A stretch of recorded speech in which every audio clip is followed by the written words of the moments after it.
पहले क्या होता था कि अन्नकूट जब होता है ना, तो अन्नकूट के समय पर श्रीमद् वल्लभाचार्य जी की 7 निधियां थीं, जिनको उन्होंने अपने पुत्रों को बांट दिया, गोसाई जी आदि ने सबने। एक निधि वहीं श्रीनाथ जी के बगल में विराज रहे हैं श्री विठलनाथ जी।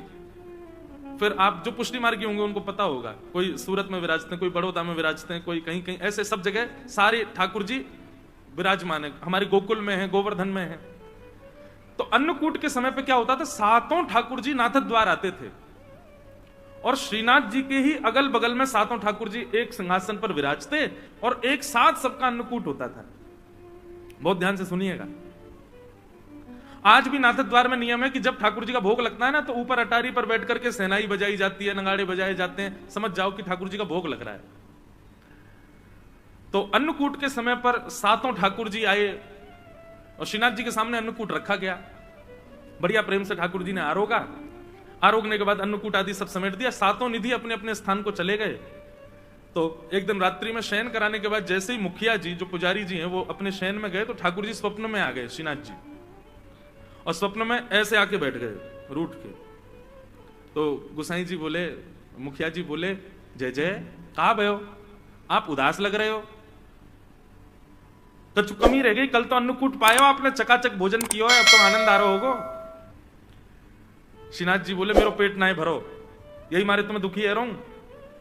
बोले क्यों, पेट क्यों ना भरो?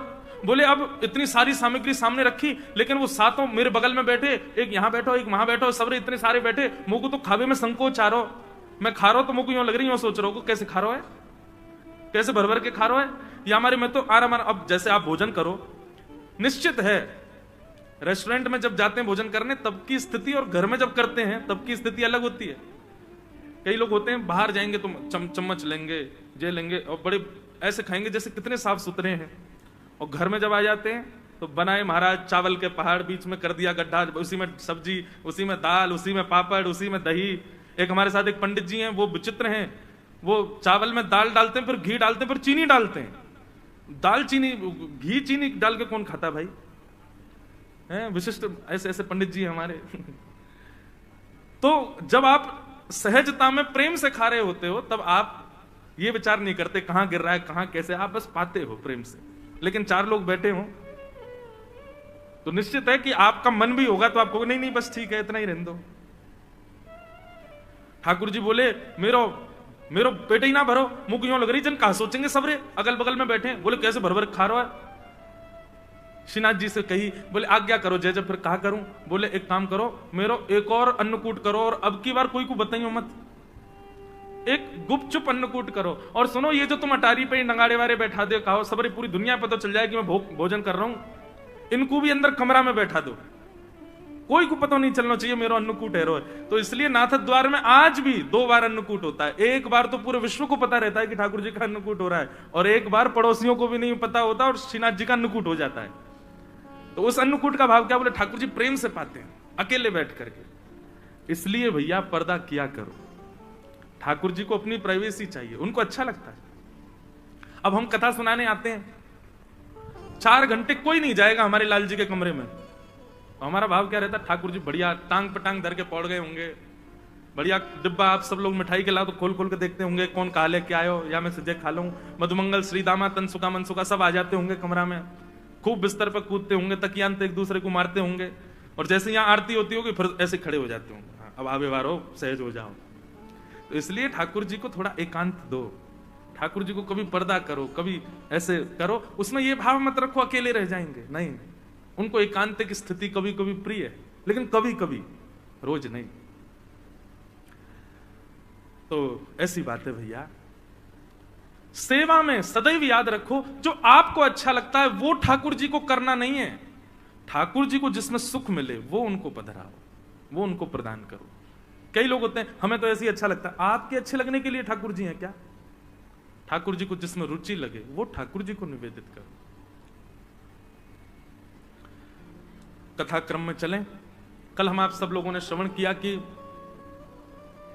श्रीमद् भागवत की रचना हुई, और श्रीमद् भागवत जी की रचना में प्रधानता पंचम पुरुषार्थ प्रेम की है। वेदव्यास जी ने भागवत की रचना की और वही भागवत की सुंदर गाथा अपने पुत्र श्री सुखदेव जी को अर्पित की। सुखदेव जी ने यह कथा जाकर के परीक्षित को सुनाई। प्रश्न हुआ परीक्षित कौन है? तो यहां से अब महाभारत का थोड़ा प्रसंग आता है कि यदा मृधे कौरव संजयाना वीर स्वथो वीर गतिम गतेषु ब्रको दरावे दगदा विमर्श ब्रगनो रुदंडे धृतराष्ट्रपुत्रे। महाभारत का युद्ध अपने, बिल्कुल आप लोग सावधानी से सुनिएगा, अपनी अंतिम स्थिति में चल रहा था। दुर्योधन और भीम के बीच में युद्ध चल रहा था। तभी भीम ने दुर्योधन को मारने के लिए अपनी गदा का प्रहार उसकी जंघा पर किया। नाभि से नीचे प्रहार करना युद्ध में मना है, लेकिन भीम ने जंघा पर प्रहार किया। क्यों? सबको कथा पता है कि दुर्योधन का पूरा अंग जो है ना, वो लोहे के समान है, उसको मारा नहीं जा सकता। केवल उसके जंघा का भाग ही है, उसका कटी भाग ही एकमात्र है जो चैतन्य हमारी तरह है। बाकी उसका सर्वांगीण अंग दिखता हमारे जैसा है, लेकिन वो पूरा लोहे का है।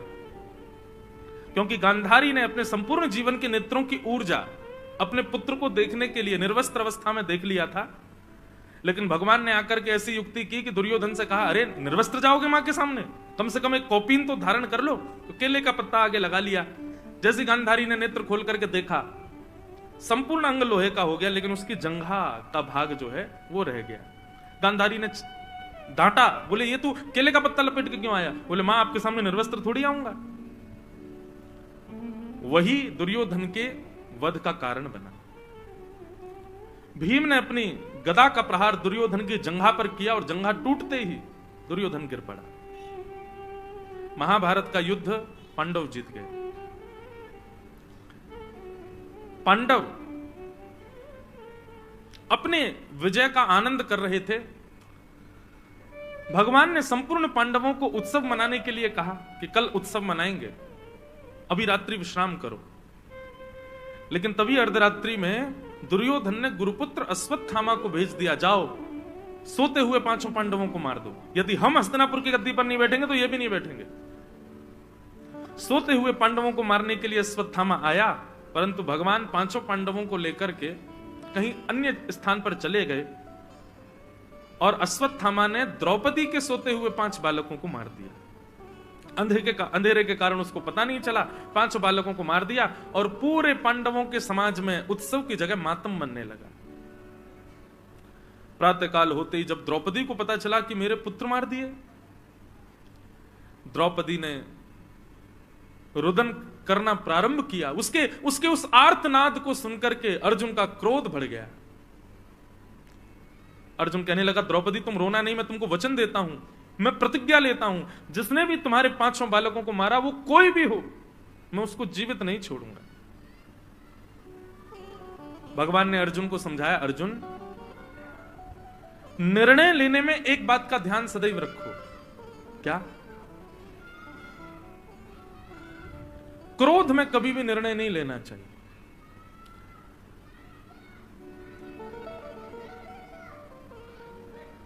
सब लोग सावधानी से सुनो, इधर देखो।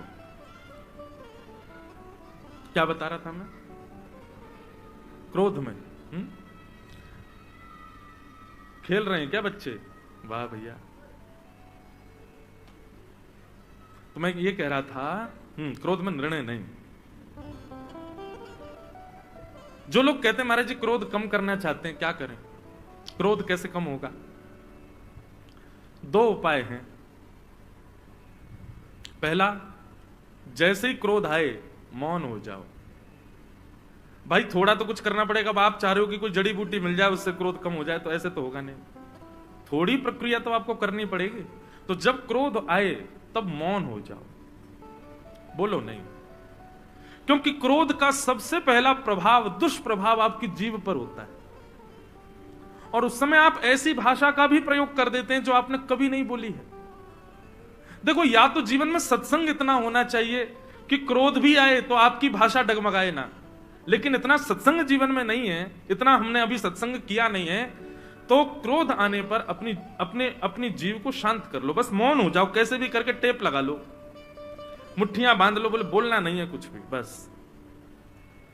दूसरी बात, क्रोध में कुछ भी हो जाए पर कभी भी कोई निर्णय मत लीजिए, क्योंकि क्रोध के समय पर आपका सर्वांगीण अंग, आपके समस्त विचार, आपकी हर स्थिति तामसिक हो जाती है, और तामसिक स्थिति में जब आप निर्णय लेते हैं तो वो आपका कभी कल्याण नहीं करेगी। आज तक भी कई लोग पछताते हैं कि हमने उस समय ऐसा निर्णय क्यों लिया, क्रोध के कारण हमने ऐसा क्यों बोला, वो क्षमा मांगते हैं, बाद में बोध होता है उनको कि हम गलत थे। इसलिए क्रोध में भैया ये दो काम कर लो, एक तो मौन हो जाओ, दूसरी बात कोई निर्णय मत लीजिए। निर्णय तभी लीजिए जब आपका क्रोध शांत हो जाए। क्रोध कैसा होना चाहिए, मैं अपनी कथाओं में कहा करता हूं, जल के जैसा। पानी का स्वभाव है कि जितनी देर उसको अग्नि के ऊपर रखोगे उतनी देर ही गर्म रहता है, पर अग्नि से जैसे ही अलग कर दोगे धीरे धीरे धीरे धीरे अपने आप शांत हो जाता है। कई लोग क्या होता है कि किसी बात से नाराज हो गए, बच्चे ने कुछ तोड़ दिया, अब नाराज हो गए, गुस्सा आ गया, तो जब टूटी हुई वस्तु देखी तो स्वाभाविक है क्रोध आ गया आपको, आपने उस समय थोड़ा उल्टा सीधा कुछ कह दिया या कुछ कर दिया, ठीक है, लेकिन अब वो गिलास साफ कर दिया गया, स्थिति शांत हो गई, बच्चा बेचारा रो लिया, क्षमा मांग ली, सब कर ली, लेकिन अब 3 दिन हो गए, अब गुस्सा ही बैठे हो, उसी बात से ही नाराज बैठे हो, ये क्रोध गलत है। जब स्थिति समाप्त हो जाए तो आपका क्रोध भी समाप्त हो जाना चाहिए।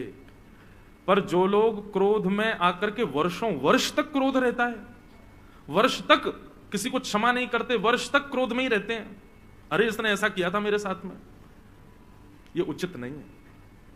क्रोध जल के जैसा होना चाहिए, आपका स्वभाव जल के जैसा होना चाहिए। ताप लगी है तो गर्म हो गए, लेकिन ताप से आपको कोई विलक करे तो अपने आप शांत हो जाओ। क्रोध में निर्णय मत लीजिएगा। अर्जुन को भगवान रोकने लगे, अर्जुन निर्णय मत लो, लेकिन अर्जुन नहीं माना। पांडव पक्ष के 3 लोग बचे थे, उनमें से एक अश्वत्थामा था, अश्वत्थामा को पकड़ करके अर्जुन ने बंदी बना दिया और द्रौपदी के सामने प्रस्तुत कर दिया, बोले ये है तुम्हारे बालकों का हत्यारा। अपनी तलवार लेकर के खड़े हो गए अर्जुन और बोले आज्ञा करो द्रौपदी, मैं इसका सर धड़ से अलग करने वाला हूं, तुम्हारी कोई और इच्छा हो तो बताओ, यही है तुम्हारे बालकों का हत्यारा। जैसे ही द्रौपदी ने अश्वत्थामा को देखा, द्रौपदी ने अर्जुन के आगे हाथ जोड़ लिए, बोले अर्जुन इसको मत मारो। क्यों ना मारे? कि उवाच चास हन्तस्य वंधनानयनम सतम मुच्यतामेष ब्राह्मणो नितराम गुरु। हम क्षत्रिय हैं अर्जुन, और ये ब्राह्मण है, और ब्राह्मण के साथ साथ भी ये हमारे गुरु का बेटा है। गुरु पुत्र गुरु के समान होता है, इसको मत मारो। पहला कारण इसको इसलिए मत मारो क्योंकि हम ब्राह्मण नहीं, हम क्षत्रिय हैं और ये ब्राह्मण है। दूसरा कारण इसलिए इसको मत मारो क्योंकि ये गुरु का बेटा है। और तीसरा कारण इसलिए मत मारो क्योंकि ये अपनी मां का इकलौता पुत्र है। इसकी मां विधवा पहले ही हो चुकी है, पति का सहारा नहीं है, और अब इसको भी मार दोगे तो इसकी मां को पुत्र का भी सहारा नहीं रहेगा, अकेली कैसे रहेगी? मेरे 5 पुत्र मर गए पर मेरे 5 पति तो जीवित है ना, इसको मत मारो। लेकिन फिर भी अर्जुन आप चाहते हैं कि इसको मारना है तो मार दीजिए, लेकिन शर्त होगी क्या? इसको मारते ही मुझे मेरे 5 बालक जीवित चाहिए।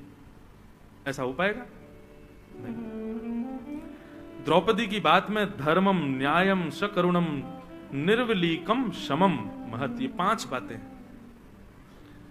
कोई भी निर्णय लेने वाले व्यक्ति को इन 5 बातों का ध्यान रखना चाहिए कि धर्म क्या कहता है, कहीं मेरा निर्णय अधर्म का पक्षधर तो नहीं। किसी भी प्रतिज्ञा लेने वाले व्यक्ति को न्याय का विचार करना चाहिए, मैं जो प्रतिज्ञा लूंगा उससे न्याय होगा कि नहीं। तीसरी बात, अपनी किसी भी प्रकार की प्रतिज्ञा में दया को जरूर स्थान दीजिएगा, थोड़ा दया पक्ष भी रखिएगा, निर्दयी मत हो जाइएगा। ध्यान रखिए इन बातों को। सबसे पहली बात धर्म का ध्यान रखिएगा, दूसरी बात न्याय होना चाहिए, तीसरी बात करुणा यानी कि दया होनी चाहिए। चौथी बात, निर्वलीकम मतलब निष्कपटता, एक पक्ष के प्रति आपका कपट भाव नहीं दिखना चाहिए। और पांचवी बात, समत्व, दंड का अधिकारी अपना पुत्र भी हो तो दीजिए, वहां पर आप मोहवश उसको मुक्त कराने का प्रयास मत कीजिए। ये 5 बातों का हर व्यक्ति को ध्यान रखना चाहिए कोई भी प्रतिज्ञा लेने से पहले। धर्मम न्यायम शकरुणम निर्वलीकम समम महत। द्रौपदी की बात में ये 5 चीजें थी, धर्म भी था, न्याय भी था, दया भी थी। द्रौपदी कहती है इसको मत मारो क्योंकि ये ब्राह्मण है और हम क्षत्रिय हैं, हम क्षत्रियों के लिए ब्राह्मण सदैव पूजनीय होते हैं। इसको मत मारो क्योंकि ये गुरु का बेटा है। गुरु जिसने तुमको धनुष उठाना सिखाया, जिसने तलवार उठाना सिखाया, जिसने बोलना चलना लड़ना सिखाया, उस गुरु की दक्षिणा के रूप में पुत्र को मारोगे, इसको मत मारो। तीसरी बात, ये अपनी मां का इकलौता पुत्र है। बंधुओं, धर्म कहता है कि आप जिस मार्ग से निकले हो उस मार्ग में कितनी रुकावटें, कितने कांटे, कितने गड्ढे आए हैं, यह पीछे आने वालों को बता दीजिए ताकि उनको वो कष्ट ना सहना पड़े। लेकिन हम लोग उल्टे हैं। हमसे कोई पूछे आप केदारनाथ गए थे, आपकी यात्रा कैसी रही? अब केदारनाथ जाने में महाराज प्राण तो निकल गए हमारे, बस में ऐसी हालत हो गई, हेलीकॉप्टर में ये आओ, फिर वहां ऊपर खच्चरों ने तो फिसल फिसल के हाथ पांव तोड़ दिए, पर दर्शन में भी कोई स्थिति नहीं, वहां पे ऊपर कोई व्यवस्था नहीं थी, और महाराज सर्दी जुकाम हो गया, गर्म पानी नहाने को नहीं मिला, भीड़ के कारण हाथ पांव सब हमारे दब गए, पिच गए। स्थिति तो ऐसी हुई। लेकिन किसी ने पूछा कैसी रही यात्रा? हम भी बना रहे हैं अगले महीने जाने का। बहुत बढ़िया, एक नंबर। बस की सुविधा तो बहुत ही अच्छी, वहां ऊपर रहने की व्यवस्था तो बहुत बढ़िया, गीजर 24 घंटे चलता है, भीड़ तो बिल्कुल होती नहीं है। सुबह के समय जाना, कोई बिल्कुल साफ मिलेगा, सीधे जाओ, प्रणाम करे, निश्चित जाओ, पूरे परिवार सहित जाओ। और मन में क्या सोचना, बेटा जा, तुझे भी तो पता चले। नहीं, अगर हमको किसी मार्ग पर कष्ट हुआ है तो चाहिए कि पीछे उस मार्ग पर जो आ रहे हैं उनको सावधान किया जाए। द्रौपदी कहती है कि पुत्र के मरने पर मां को कितनी पीड़ा होती है, वो पीड़ा अभी मैं सह रही हूं अर्जुन, और मैं नहीं चाहती कि पुत्र मरने पर जो पीड़ा इस मां को हो रही है वो इसकी मां को हो, इसलिए इसको मत मारो। बंधुओं, इतनी बात हो गई, सब लोग चुपचाप खड़े खड़े देख रहे थे, लेकिन तभी सिसकियों की आवाज आने लगी। कौन रो रहा है? दूर खंभ से सिर टेके हमारे द्वारिकाधीश के नेत्र सजल हो गए। और आसपास खड़े लोगों से ठाकुर जी कहने लगे, मेरी बहन है ये बहुत बड़ी बात है।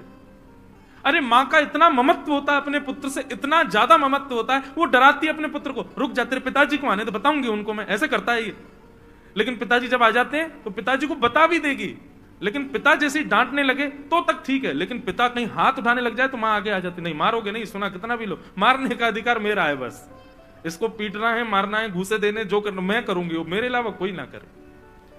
स्कूल पढ़ाने के लिए बच्चे को लेके जाती है, टीचर को बुलाती है, ये कितना भी अपराध करे, कितना भी गलत करे, आप इसकी डायरी में लिख के भेज देना, मुझे फोन कर देना, इसको डांट देना, पर इसको मारना नहीं। ये मां का ममत्व होता है अपने पुत्र के प्रति। उस मां के निर्दोष 5 बालक मार दिए गए, और वो मां हत्यारे को सामने देख करके कह रही है कि इसको छोड़ दो। ये बहुत बड़ी बात है, ये सामान्य बात नहीं, ये साधारण बात नहीं है बंधु। ठाकुर जी इतने प्रसन्न हो गए द्रौपदी से, इतने प्रसन्न हो गए। बंधुओं, एक बात याद रखना, आपके घर में अनुकूलता है तब आप कुछ अच्छा करो, ठाकुर जी उससे प्रसन्न नहीं होते। प्रतिकूल स्थिति आवे और उसमें भी आप अपना धैर्य ना खो, तब ठाकुर जी प्रसन्न होते हैं। अनुकूल स्थिति में तो सब धैर्यवान हो जाते हैं, प्रतिकूल स्थिति में होके दिखाओ। आप जिस मंजर में नहीं रह सकते उसमें भी अपने आप को शांत रख करके दिखाओ, अपने आप का। अब एक कथा है तो हंसी की, पर एक बात है,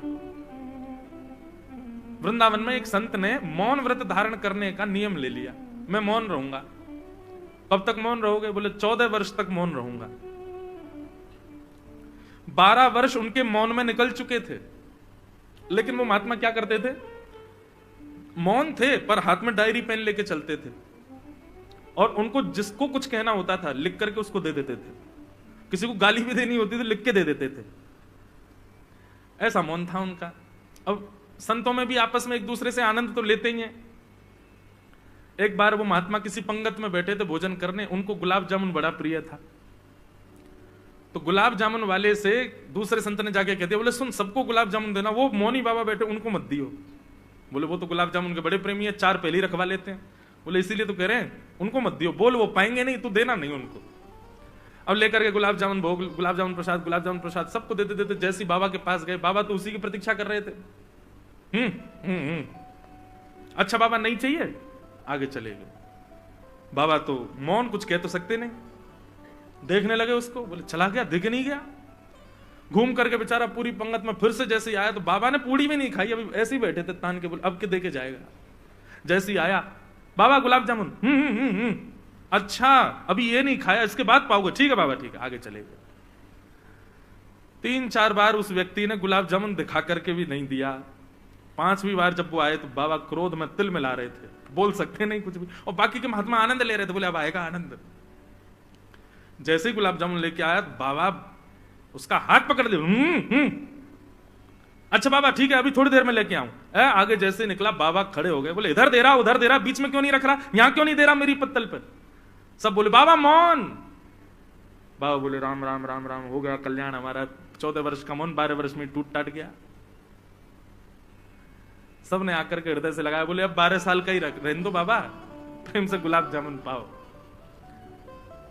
प्रतिकूल स्थिति में अपने आप को संयमित रखना यह परीक्षा है।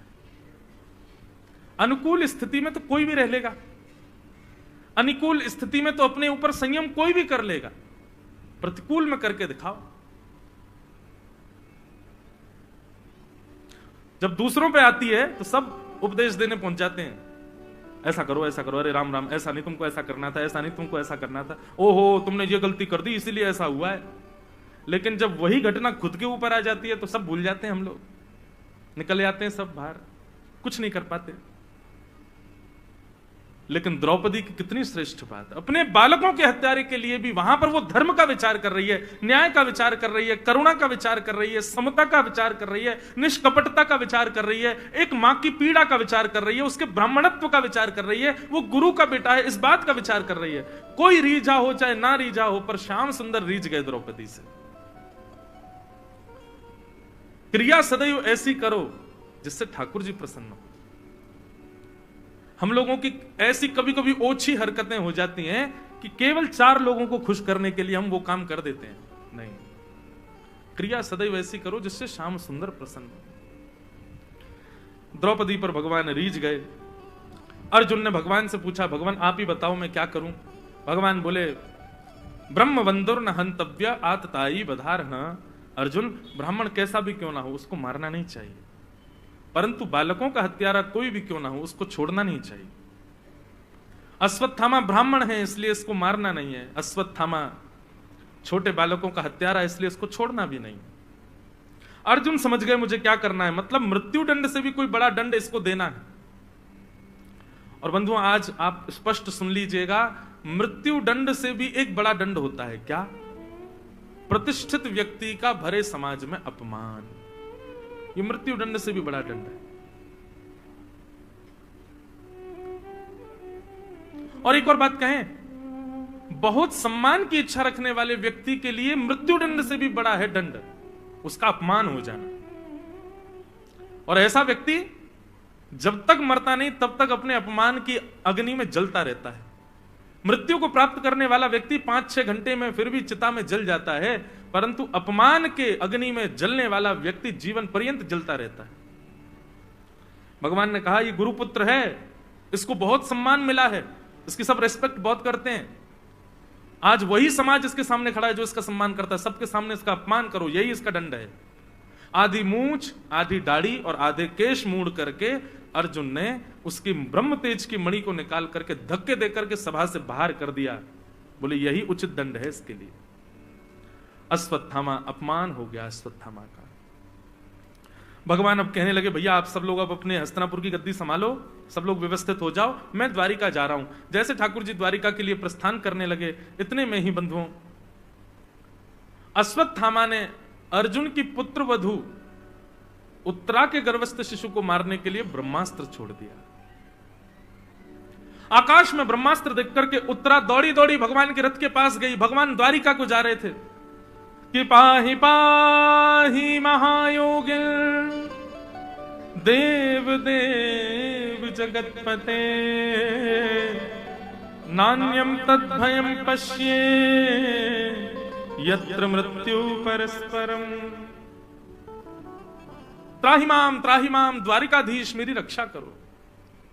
भगवान ने तुरंत अपना रथ रोका, उतर करके आए, देखा उत्तरा दौड़ी दौड़ी आ रही है। उत्तरा को तुरंत भगवान ने पूछा, क्या बात है उत्तरा, क्यों रो रही हो? उत्तरा ने कहा, देखिए ना भगवान, अश्वत्थामा ने ब्रह्मास्त्र छोड़ दिया आकाश में मेरे गर्व को मारने के लिए। मेरा गर्व भले ही, मुझे भले ही कुछ भी हो जाए, मेरे गर्व को बचा लो भगवान। मेरे पति को इन लोगों ने पहले ही चक्रव्यूह में फंसा करके मार दिया, कम से कम मैं अपने बालक को जन्म दूं, यह श्रेष्ठता तो मुझे प्राप्त हो। भगवान आप मेरी रक्षा करो। सबके मध्य आकर के उत्तरा ने जब भगवान से प्रार्थना की, ठाकुर जी एक रूप से तो बाहर खड़े थे, अदृश्य रूप से उत्तरा के गर्भ में प्रवेश करके भगवान ने उसके गर्भस्थ शिशु की रक्षा की। आकाश में देखते ही देखते ब्रह्मास्त्र नष्ट हो गया और किसी को पता नहीं चला कि यह ब्रह्मास्त्र नष्ट हुआ कैसे। सब लोग आश्चर्य करने लगे, बोले कुछ हुआ तो है नहीं। ठाकुर जी बाहर खड़े हैं, पांचों पांडव अपने स्थान पर खड़े हैं, उत्तरा आकर के भगवान से प्रार्थना कर रही है और केवल इतनी देर में ब्रह्मास्त्र नष्ट हो गया। इस ब्रह्मास्त्र को नष्ट किया किसने? कोई नहीं पहचान पाया। लेकिन बंधुओं, कितनी अच्छी बात, ब्रह्मास्त्र जैसे ही नष्ट हुआ, आकाश की ओर सब लोग आश्चर्यचकित होकर देख रहे थे, कैसे नष्ट हुआ ब्रह्मास्त्र। ठाकुर जी ताली बजाने लगे, बोले जय हो जय हो जय हो। सब बोले क्या हुआ भगवान? बोले उत्तरा के भजन के प्रताप ने, उत्तरा के पातिव्रत धर्म ने, उत्तरा की धर्म नैष्ठिकता ने देखो ब्रह्मास्त्र को आकाश में नष्ट कर दिया। समझ में आई बात? नष्ट तो ठाकुर जी ने किया, लेकिन श्रेय पूरा उत्तरा को दे दिया। उत्तरा ने किया, उत्तरा के भजन बल ने किया। आप जाते हो मंदिर में जाकर के सोने का छत्र चढ़ा करके आए, पूरा मंदिर ताली बजाता, वाह वाह वाह भैया देखो इन्होंने सोने का छत्र चढ़ाया। ठाकुर जी मंद मंद मुस्काते हैं, क्यों? बोले बल तो हमने ही दिया, हमने ही योग्यता प्रकट करी, हमने ही ऐसी व्यवस्था करी कि ये सब छत्र आदि जो भी इसने चढ़ाया या जो भी सेवा इसने की वो ये कर पाया, पर श्रेय सारा इसी को ही मिल गया। ये ठाकुर जी का स्वभाव है बंधु। अब यहां की बात नहीं, पर कहीं भी कोई कथा कराए, बहुत बड़ी कथा हो, दसों हजार लोग आ रहे हैं कथा में, सबका भोजन प्रसाद आदि, तो कई जगह क्या होता है, यजमान लोग आते हैं, महाराज जी कोई अब व्यवस्था तो नहीं मिलेगी। नहीं, आपको पता है महाराज जी 20,000 लोग रोज भोजन कर रहे हैं, सबके लिए एक टांग पर खड़े होकर सबकी व्यवस्था देख रहा हूं। हम मंद मंद मुस्कुराते, मैंने अच्छा जी। आप देख रहे हैं महाराज जी, एक भी श्रोता को कोई दिक्कत नहीं होती, बीच में पानी घूमता है सबके लिए, जल पियो सबके लिए। मैंने देखो क्या बढ़िया एसी लगवाए हैं पूरे पंडाल में। होता है कई जगह लोग बाग ऐसा बताते हैं बहुत। तब मुझे यही प्रसंग याद आता है, करता तो सब ठाकुर जी हैं, पर ठाकुर जी का स्वभाव कैसा है, क्रेडिट हमको ही दे देते हैं कि तुमने किया, पर हमारी सामर्थ्य कुछ नहीं है। और इसका सीधा प्रमाण है हमारे बर्बरीक जी श्री खाटू श्याम जी। उनसे जब पूछा गया कि महाभारत युद्ध का सबसे श्रेष्ठ योद्धा कौन था, युधिष्ठिर अपने धनुष को देखने लगा, मेरा नाम लेंगे? अर्जुन बोला गांडीव धनुषधारी तो मैं ही हूं, मेरा नाम लिया जाएगा। सब लोग अपनी अपनी छाती चौड़ा रहे थे, लेकिन बर्बरीक जी के नेत्रों में आंसू आ गए। बोले महाभारत युद्ध का सबसे श्रेष्ठ योद्धा कोई था तो योगेश्वर कृष्ण। युधिष्ठिर आदि बोले हैं ये कन्हैया? बोले हाँ। अरे आप भूल गए लगते हैं, इन्होंने तो शस्त्र भी नहीं उठाया पूरे युद्ध में। बोले इसीलिए तो आप सब योद्धाओं को तो शस्त्र की भी आवश्यकता है, पर ये बिना शस्त्र के ही सबको मार रहे थे। और वास्तविकता में पूछो अर्जुन, तो जितनों को तुमने मारा वो सब मरे मराए थे पहले से ही। ठाकुर जी ने जिस दिन सोच लिया कि इसकी मृत्यु हो, उसी दिन मर गया, केवल छोड़ रखा कि अर्जुन बाण मारेगा तो श्रेय अर्जुन को मिलेगा। मृत्यु तो पहले हो चुकी थी महाभारत के योद्धाओं की, एक कौरव पहले ही मारे जा चुके। जिस दिन भगवान शांति प्रस्ताव लेकर के गए और दुर्योधन ने कहा सुच्चग्रैवन दास्यामि बिना युद्धेन केशव, सुई की नोक के बराबर जमीन भी युद्ध के बिना नहीं दूंगा, वास्तव में तो ये कौरव उसी दिन मर गए थे सारे। ठाकुर जी सोच लें इसको मारने के लिए कुछ क्रिया करने की आवश्यकता है नहीं, वो सोच भर लें फिर तो मृत्यु निश्चित है। अर्जुन, भगवान ने तो उसी दिन सोच लिया था कि अब सर्वनाश होगा इनका, और सर्वनाश ठाकुर जी सोच लें, उसके बाद करने की आवश्यकता नहीं, हो ही गया। लेकिन ये करता छोड़ा था तुम्हारे लिए ताकि श्रेय तुमको मिले। ये सब मरे मराए लाशों को तुमने बाण मारे हैं, ये मर तो पहले ही गए थे। इसलिए भैया आप कुछ भी नहीं करते हो, जो अपना भजन भी गिनते हैं ना, हम इतनी माला करते हैं, हम इतना नाम जप करते हैं, इतने घंटे बैठ के ठाकुर जी की सेवा करते हैं, यह भी आपके बस की बात नहीं। ठाकुर जी जरा से रूठ जाएं, आप 1 मिनट नहीं बैठ पाओगे उनके सामने। आप जो कुछ भी कर रहे हो सब ठाकुर जी की कृपा है, उन्हीं की ही कृपा है।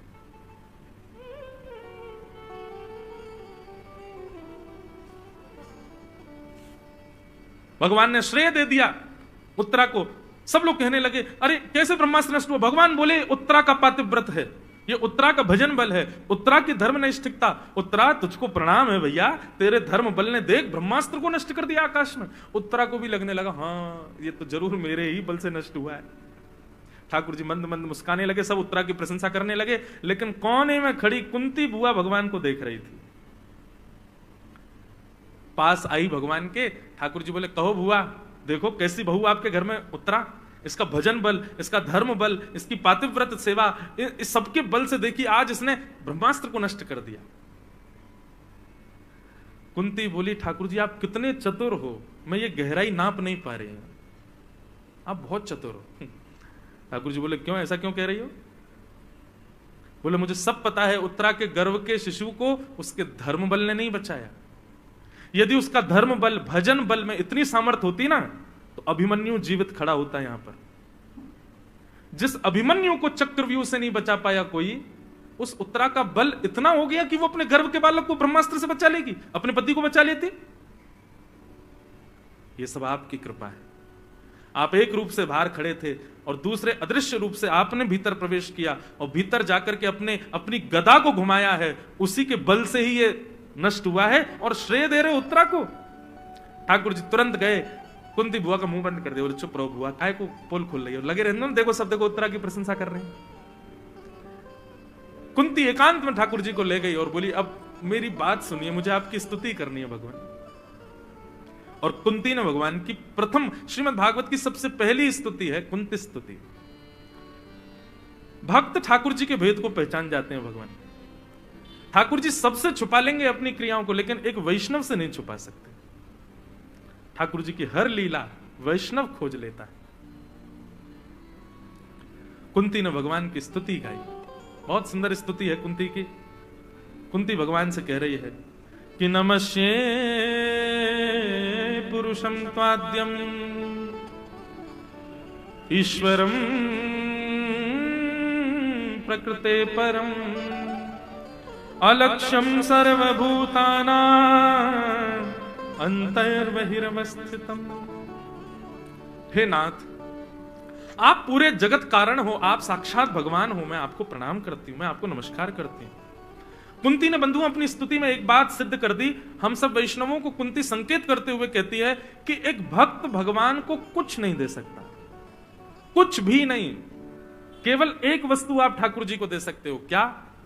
दोनों हाथ जोड़ करके सर झुका के आप केवल नमन कर सकते हो। इसके अतिरिक्त जो कुछ भी आप ठाकुर जी को दे रहे हो वो ठाकुर जी की कृपा से आपको प्राप्त है। नमन, नमन का मतलब क्या होता है? अब ये मन मेरा नहीं है ठाकुर जी, ये मन पर वश आपका है, इसलिए नमन। ये सर झुका के नमस्कार करना, केवल इसके अतिरिक्त आप कुछ भी ठाकुर जी को नहीं देते। जो भी दे रहे हो एक प्रकार से ऐसा समझ लो, आप मेरे घर आए और आपने सोचा खाली आता है यार कुछ तो दें महाराज जी को, तो मेरे ही घर में लगे हुए चित्र को उतारा, पहुंच दिया और मुझे कहा महाराज जी आपके घर पधारे, लीजिए आपके लिए भेंट लेके आए। अब मैंने देखी, मैंने यार ये तो मेरे ही डाइनिंग हॉल की चित्र पेंटिंग है, तुमने उतार के मुझको ही दे दी। ठाकुर जी ले लीजिए ना, अब ऐसा मत किए, हमने दिया है, आप इसको मान लीजिए हमारी तरफ से एक उपहार। यही होता है हमारे और आपके साथ जब हम मंदिर में जाते हैं, प्रसाद चढ़ाएं, फूल चढ़ाएं, पुष्प चढ़ाएं, और सबसे बड़ी बात ये जो लोग 2000 की नोट निकाल के ऐसे घुमाते ठाकुर जी के आगे यूं और यूं घुमा के जब चढ़ा देते हैं तो ठाकुर जी कहते हैं देख बगल में लक्ष्मी खड़ी है मेरे, धन की अधिष्ठात्री, मैंने कृपा करके इसको दिया, मैंने ही कृपा करके इसको इतना बल दिया कि ये पुष्प ला सके। ये पुष्प भी मेरी ही कृपा से प्रकट हुए बगीचे में। ये पुष्प को बनाने वाले मालिक के ऊपर भी मेरी कृपा है। इसमें जो धागा है उसमें भी मेरा ही बल है। उसको पैसे से खरीद करके लाया वो धन भी मेरी पत्नी लक्ष्मी है। लेकर के आया है, जो लेके आया वो भी मैं ही हूं। और आकर के मेरे सामने ऑफर करते हुए अपना श्रेय ले रहा है। आप कुछ नहीं करते ठाकुर जी के लिए, केवल आप नमस्कार करते हो बस। ये दो हाथ जोड़ करके जो आप दीन होते हो ना, बस इसके अतिरिक्त आप और कुछ नहीं दे सकते ठाकुर जी को। कुंती ने यही कहा कि नाथ हम आपको कुछ नहीं दे सकते, केवल नमन कर सकते हैं। तो इसका मतलब ये नहीं है, अब कई कंजूस लोग भी तो बहुत हैं हमारे संसार में। कई लोग आ जाएंगे, महाराज जी आप ही तो कह रहे थे ठाकुर जी की सब वस्तु ठाकुर जी को, काय को 56 भोग लगा मैं ठाकुर जी को, काय को फूल का बंगला लगा मैं ठाकुर जी का, काय को सजावट करें ठाकुर जी की, सब ठाकुर जी तो कर रहे हैं, तो फिर हम लोगों को तो बिल्कुल नमस्कार ही करना चाहिए, नमन ही करना चाहिए, दान पेटी वगैरह सब हटा दो मंदिरों से, इनकी भी क्या आवश्यकता है, ठाकुर जी तो सब है ही है ठाकुर जी का। कई लोग कथा के दो अर्थ निकालने वाले भी होते हैं ना। भाई देखो, ये 56 भोग ठाकुर जी को क्यों लगाया जाता है? हे ठाकुर जी, इस विश्व में 8 अरब लोग हैं।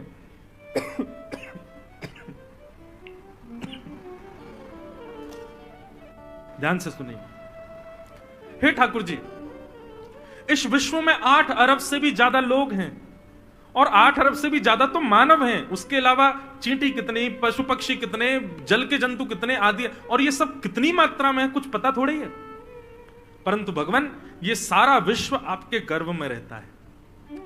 हम आपको 56 भोग लगा करके ये निवेदित करते हैं, भगवान आप पूरे हमारे 56 भोग को स्वीकार करो। ये 56 भोग आपके जब गर्भ में जाए, पूरा विश्व का कोई भी व्यक्ति भूखा ना रहे। आप